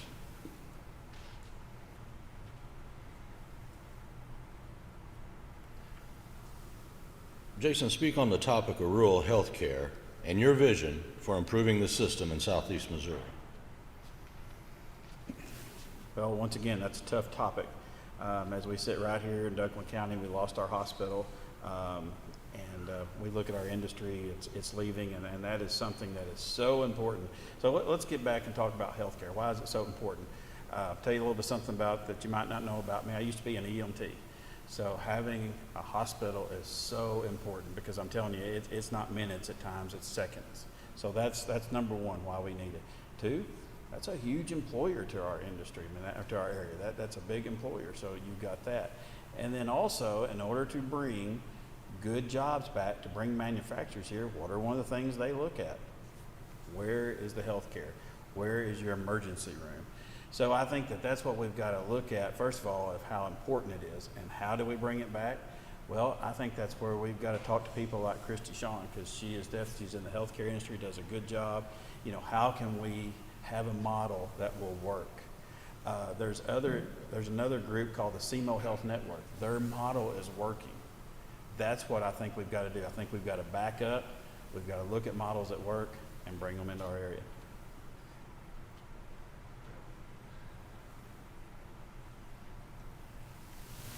Are you in favor of a 4-day school week, and if so, why? My answer is going to be the same. First of all, that goes back to the local school system, what is right for them. But I think we've got to look at who makes that decision. I think that's important for the school, for the teachers, for the administrators, and the parents. That's very, very important. What I have seen out there of the schools that do go to a 4-day work week, most of them are still having a program on Friday to make sure, if it's Friday, if they choose to not have their day, to take that day away, they're still having a program to bring those kids in and make sure they're fed. Of interest, most of the schools that have gone to a 4-day week and kept them in session or bringing them in, most of them close that program within a few months because nobody's utilizing it. So once again, it just goes back to simply what is right for the school district and what is right for the area.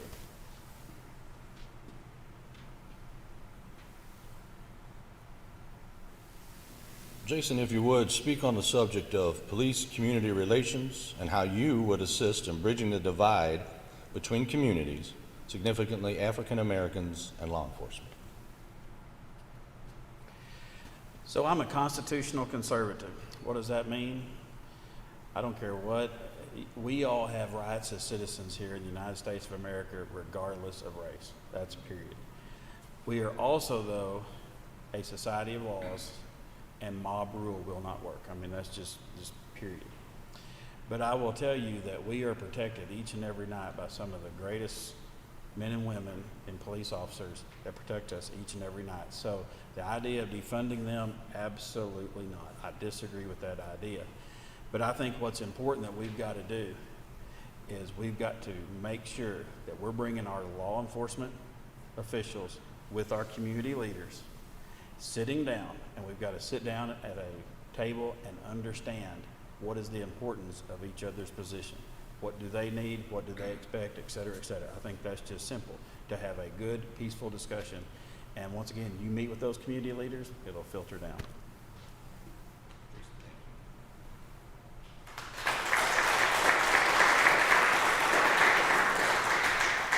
Ladies and gentlemen, Mr. Eddie Justice.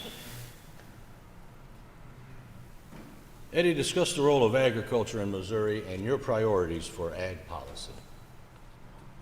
You know, it's pretty interesting that more than half of the soybeans and corn that are produced in the state of Missouri end up in the mouths of livestock.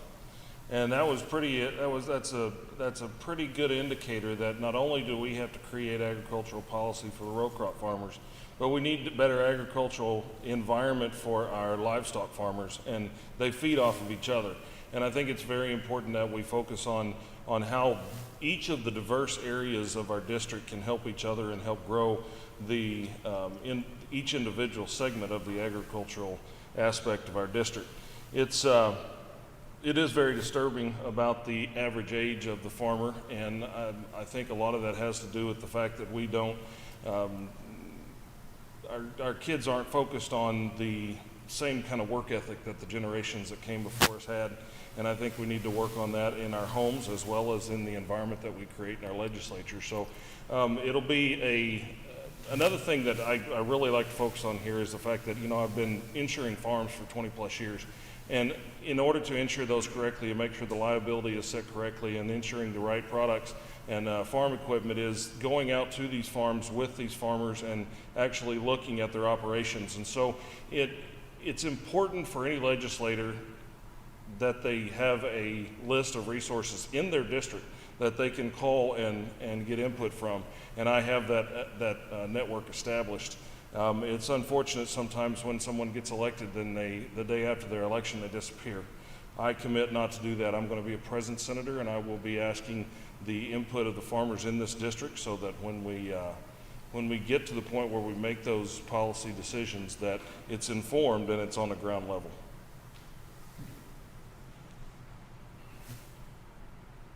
Eddie, discuss the state of transportation infrastructure and your plans to improve Missouri roads and bridges. Well, the voters have spoken, and they are very frustrated, obviously, by attempts at new taxes in the state of Missouri.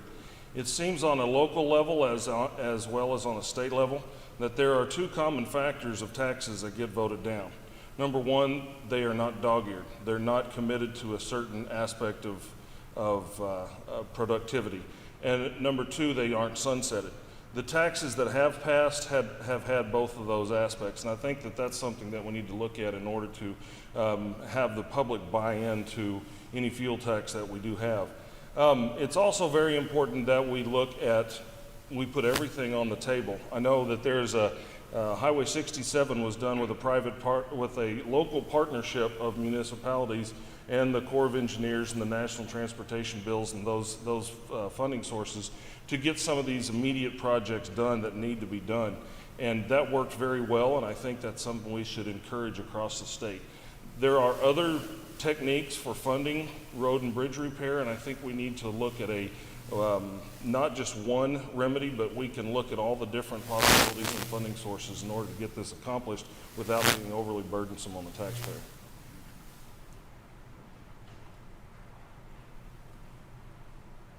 Eddie, if you would, speak on the topic of rural health care and your vision for improving the system in southeast Missouri.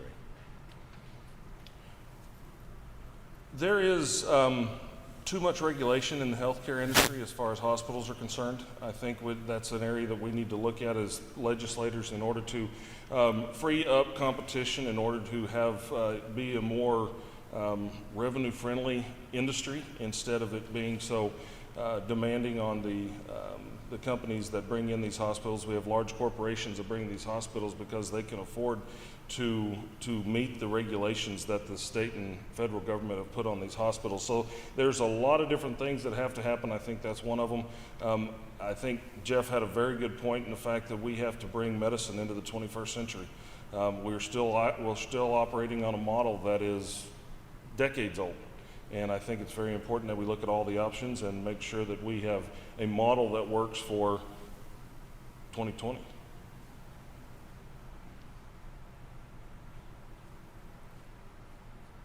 Eddie, an education question for you. Are you in favor of a 4-day school week, and if so, why?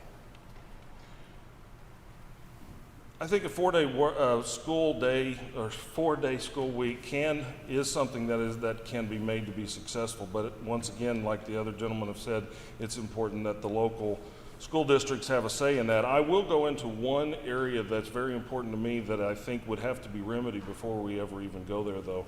With schools having been closed for the coronavirus, the number of child abuse cases that were reported to Health and Human Services or Child Services took a nosedive. Well, child abuse didn't go away. It just, nobody saw it because the kids weren't in school. And so we've got to find a way to make sure that we are able to help protect these kids if we go to a 4-day school week and make sure that it's not something that gets missed by the educators and those that would be watching for those problems.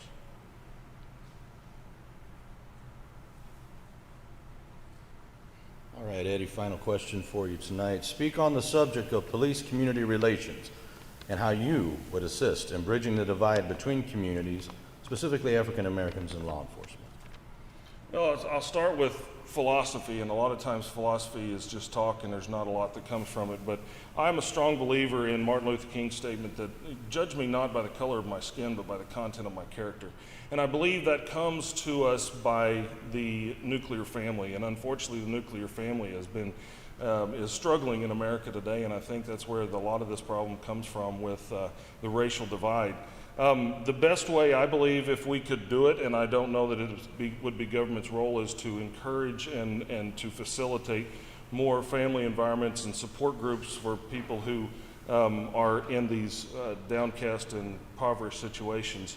I also have a frustration with the American press. I think they're a big contributor to the racial divide because that's a non-stop topic that they are discussing all the time. And we've got to get to the point where we respect others enough that we want to treat them the way we want to be treated. And once again, that's philosophical, but all the guys have said it, it's communication. It's a desire to find a solution to the problem. And until we have that desire and that communication, this problem's going to continue. Thank you, Eddie.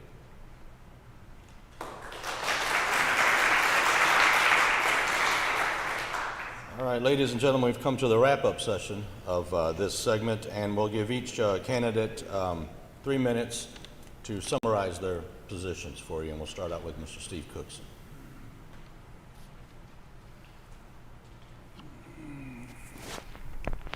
It's always really hard to go first on anything, but you know, I listen to my colleagues here that are also vying for this position, and I tend to agree with a lot of what they say. You know, that is my feeling also. But the difference between me and other candidates that you see up here is, you know, what you see is what you get here. I've got a record. I've got a record in the legislature for 8 years. I'm proud of that record. I'm proud of being endorsed 8 times by the NRA, by Missouri Right to Life, and I was 8-year recipient of the Farm Bureau Friend of Agriculture Award winner. So I also had other endorsements from the Missouri Sheriff's Department and the Chamber of Commerce during my tenure. I served with our speaker, Todd Richardson, and had about a 98% voting similarity to his. I did miss some votes during some health issues, but other than that, I was there working for the people that I represented every day. One of the other differences between me and the other candidates here is I have no manager for my campaign. I have no management from St. Louis or Kansas City or Jefferson City. I'm my own manager. You're my manager. The people are my manager. I have no PACs. I have no PACs that are located outside of this area. So, you know, the bad thing about having some of those issues that I learned from being up there is, who are you really? Because are you in control or are they in control? And I wanted to be in control of my candidacy. I want to do what's best for the people of Southeast Missouri, and I want to listen to you, and I always have listened to you, and I will continue to always listen to you. So I'm the only candidate that has no manager, and I'm not spending a lot of money on my candidacy because it's a $35,000 a year job. I see no reason why I should spend $400,000 or so on this job. It just makes me obliging to someone else. Thank you, and I'd appreciate your support in in August 4th. Thank you.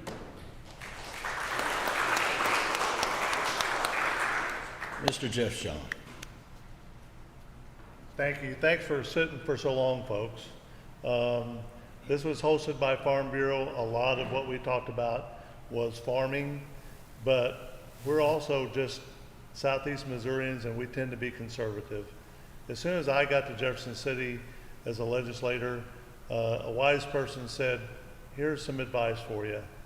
Everything that comes before you, first vote your conscience, then vote your constituents, and then vote with your caucus. And that's a remarkably simple and wonderful way of looking at things. So I was elected with a huge margin, and I think that's because my core values fit well with Southeast Missouri. I'm unapologetically pro-life. I believe in the sanctity of life. I believe that life begins at conception. And I have fought and gone up against some mighty forces to help pass the most comprehensive pro-life bill in the United States. I've been on the floor debating life issues. I've gone after things that would ruin our life as we know it. I filed a resolution that pushes back against the Green New Deal. When that first came out, I remember everybody was joking and laughing. Who's this AOC gal? She's so silly. She thinks we're not going to have to fly airplanes, and we don't have to raise cattle because they fart. Okay? Well, it is nonsense, but here's the problem. The Democratic Party has just driven off the cliff, and they're buying the Green New Deal, and that is becoming the platform of the opposition. We're at a critical crossroads, folks. My resolution, when it hit the floor, it was debated, and Democrats from the urban areas got up and they were fighting for AOC and the Green New Deal like that's something that would work. That would destroy our way of life. So there are very important issues. Another one is the Second Amendment. I believe the Second Amendment is vital because it protects all of our other rights. The right to bear arms shall not be infringed. If you take away the guns, then tyranny can flourish. And they're not joking around. They're saying, we're going to come and take your guns from you. So there's a lot to be done. I filed 4 Second Amendment bills in this session, and of course COVID hit and just stopped everything. But that's the reason I'm the only candidate in this race who's endorsed by NRA, is because I've drafted the legislation, I've fought for Second Amendment rights, and the NRA was actually involved in drafting some of my bills. They know that I'm going to go to work and protect our rights. And so August 4th, if you'll vote for Jeff Shawn, I'd sure appreciate it. Thank you for giving me some time.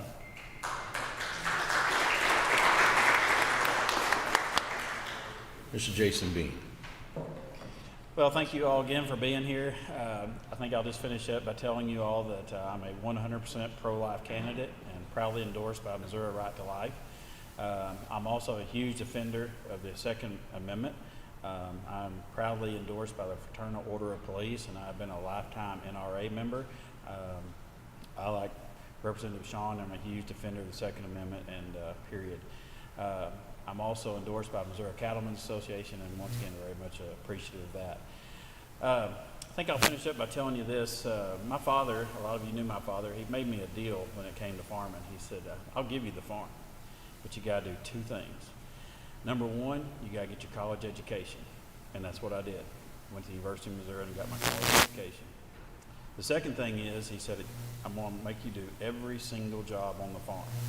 So I can tell you, from changing a wheel bearing, driving a tractor, welding, whatever it takes, I can do it. I will take that same work ethic to Jefferson City to be your next state senator.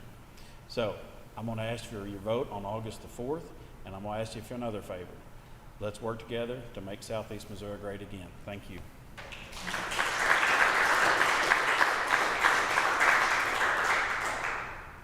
Once again, Mr. Eddie Justice.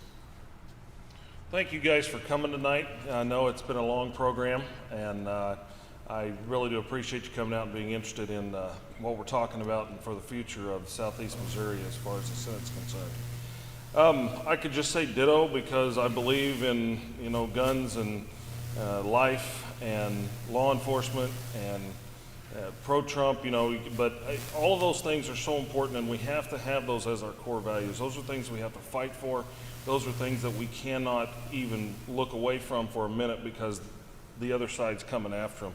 I am pro-life. When I was a sophomore in high school, my biology teacher brought in a film called The Silent Scream, and it went through in gruesome detail what actually happens in an abortion. Life begins at conception. And when life begins at conception, it is the duty of those who can protect themselves to protect those who cannot protect themselves. And that is a mission, and that is a core value, and that's something that I will fight for every day for the rest of my life, no matter whether I'm in the Senate or not. I'm 100% pro Second Amendment. I have the highest rating from the NRA that they give to somebody who hasn't been elected before. I am not an elected official. I have been involved in politics my whole life fighting for the principles I believe in, and this time I decided to stand up and be counted. So I would greatly appreciate it if you guys would vote for me on August the 4th. It's coming up quick. There's 12 days left, and it'll be over before we know it. So I'd sure appreciate your support. If you have any questions, my cell phone number is readily available all over the internet and my flyers, and I'll be glad to discuss the issues with you. Thank you. Thanks again, Mr. Bean and Farm Bureau, and we look forward to being down here a lot to see you guys.